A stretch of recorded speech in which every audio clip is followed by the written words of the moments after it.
Your Majesty, Excellencies, I extend also my warm welcome to His Excellency Muhyiddin Yassin, the Prime Minister of Malaysia.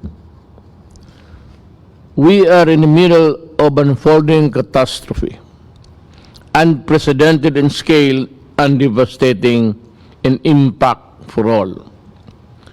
We face a new and different kind of enemy. In the most visceral way, COVID-19 is upending the totality of our way of life, and this virus threatens to exact the highest tolls on our people and our economies. We are forced to impose drastic measures to address this pandemic. We ask our people to distance from each other and stay home. We reduce social economic activities to the barest minimum, and we close our borders, creating barriers for mobility and trade.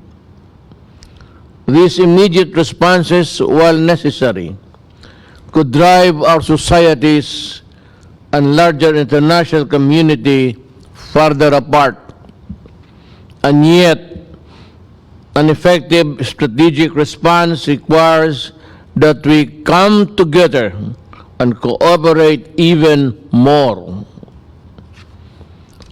Retreating from the regional and global connections cannot be the answer.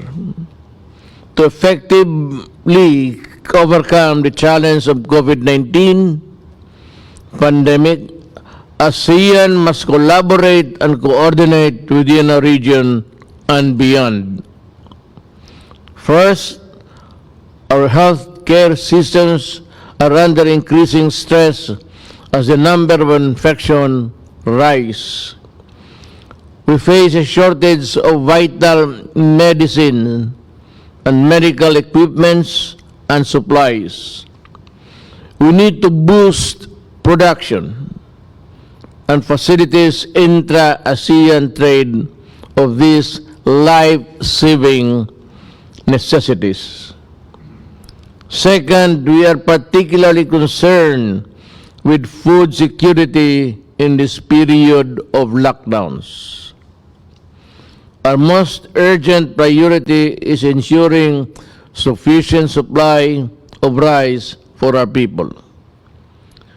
ASEAN must remain open for trade, crisis or no crisis, as no country can stand alone. Let us thus therefore ensure that the supply chain connectivity and the smooth flow of goods within our reach. Food security is in the maintaining social, economic, and political stability, especially at a time of great difficulty of our people. We can ignore this, but only at our own risks. These measures address here and now issues that they are really important, but they are not enough. We have to look ahead, and this brings me to the third point.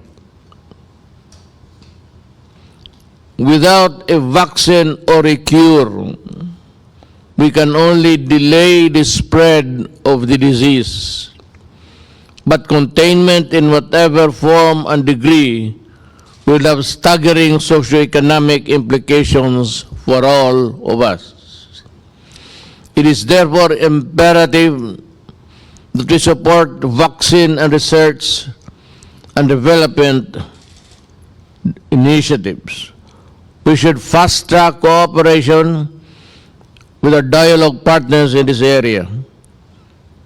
For its part, the Philippines is ready to join solidarity with clinical trials for COVID-19 treatment.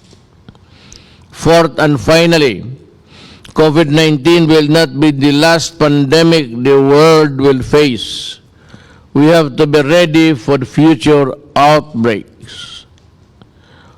We therefore have to improve and expand existing ASEAN mechanism to cover public health emergencies.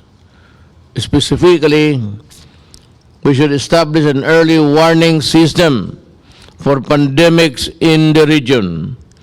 This is something vital and concrete that we can do in a collective manner. In this context, we welcome Thailand's proposal to establish a COVID-19 ASEAN Response Fund.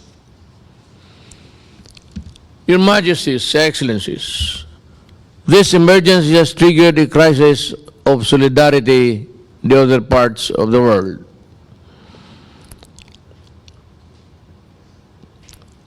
As we always have in time of great challenges, ASEAN stands in unity, mutual assistance, and confidence in our collective unity. We thank Vietnam for its leadership in crafting and coordinating ASEAN's response from the early stages of the outbreak. We appreciate the generosity and support of our brothers and sisters in ASEAN, particularly Brunei, Jerusalem, and Singapore, for the timely assistance. I take this opportunity to convey our deepest gratitude, the gratitude of the Filipino people. Our present challenge transcends borders and exempts no one, regardless of how we handle the crisis within our respective territories. We can only be truly safe if we defeat this virus everywhere. Let us therefore strengthen our networks of solidarity and cooperation. Let us surmount this crisis together. Thank you.